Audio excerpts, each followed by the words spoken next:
What do you call a fake noodle? An impasta.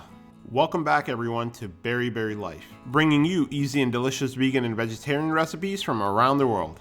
On today's episode, we're making vegetable japchae noodles. It's a favorite of ours, and no doubt these springy noodles will become a favorite of yours.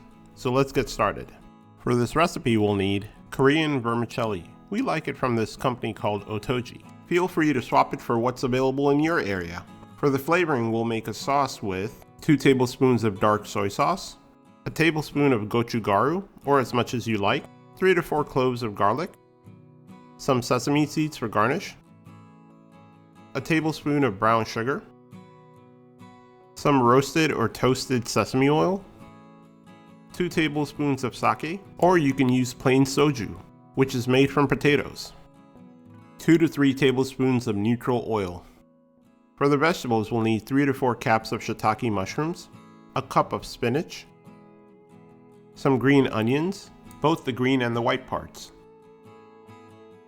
1 medium carrot, 1 bell pepper, 1 medium onion, and for some heat, a Fresno chili. If you like this video, give it a thumbs up and let us know in the comments below. We'd love to hear from you. Remember to hit that subscribe button to join our community of foodies. And click the bell icon for future upload notifications. We upload recipes every week and you don't want to miss out. We'll start by making the sauce. To a measuring cup or a mixing bowl, we'll add 2 tablespoons of sake. Then we'll press the 3 garlic cloves. We'll load the garlic cloves in the press and give it the Hercules. Next we'll add the gochugaru and the brown sugar, along with the dark soy sauce, and whisk it together.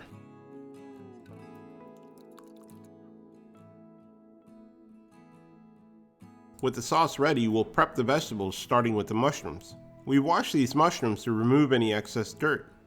Now we'll remove the stems and slice them into thin strips. Adding shiitake mushrooms enhances any dish by giving it an umami boost, making them popular in vegan and vegetarian cooking.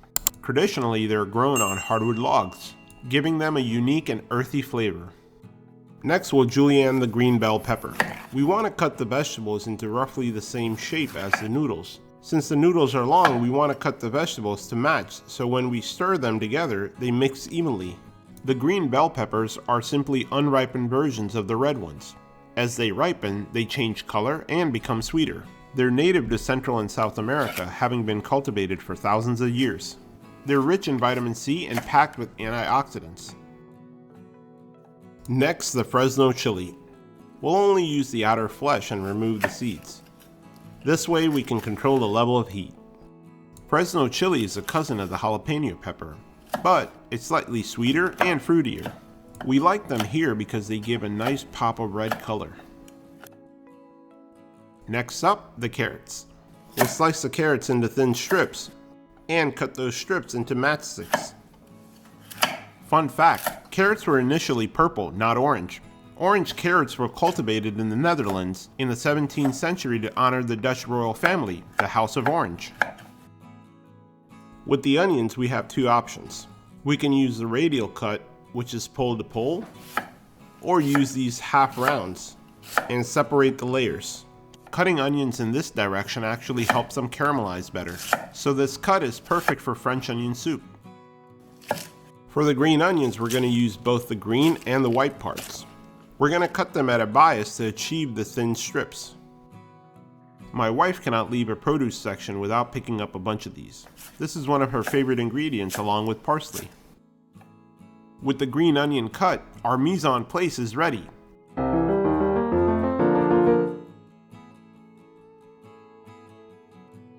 With the prep work done, now we'll boil the noodles. In a pot of water, we add a little bit of salt, and we'll boil the noodles per package instructions. These noodles take about 6 to 7 minutes to be perfectly done. Once the noodles are cooked, we'll drain them in a colander and rinse them with cold water. This removes the starch and stops the cooking process.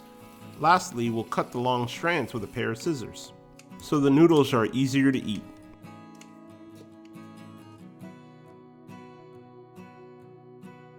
With all ingredients prepared, it's time to stir fry. In a wok over medium heat, we'll add oil. Then we'll add the mushrooms and saute them until they're lightly golden.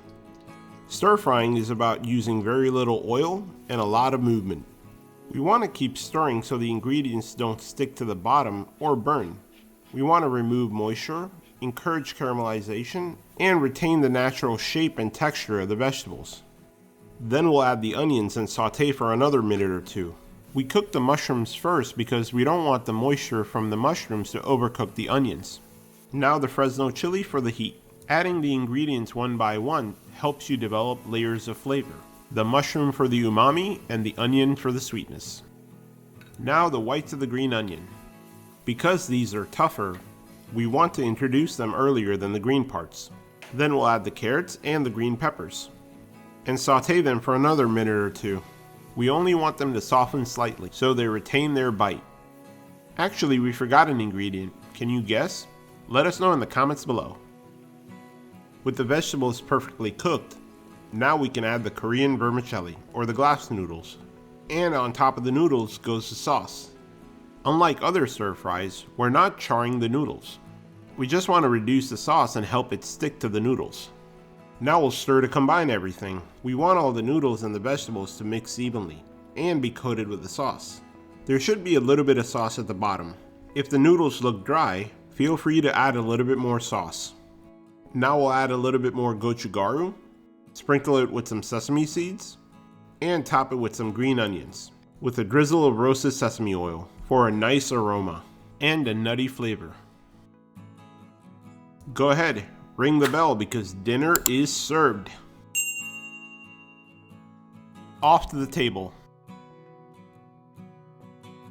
These amazing noodles deserve to be enjoyed with a cup of soju. Hope you enjoyed this video. Be sure to subscribe for more great content and to help support this channel.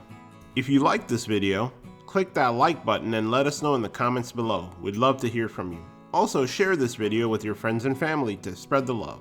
And as always, check out the video description below for the full recipe. Oh man, these noodles look amazing. I cannot wait to dig in. This recipe is a labor of love. We'll top it off with more sesame seeds, a little bit more green onions, and hit it with that gochugaru. There you have it, vegetable japchae noodles.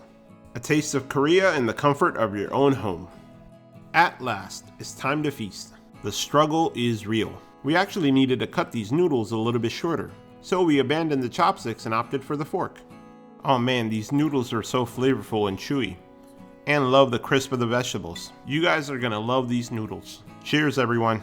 Thank you for joining us. See you in the next episode of Berry Berry Life.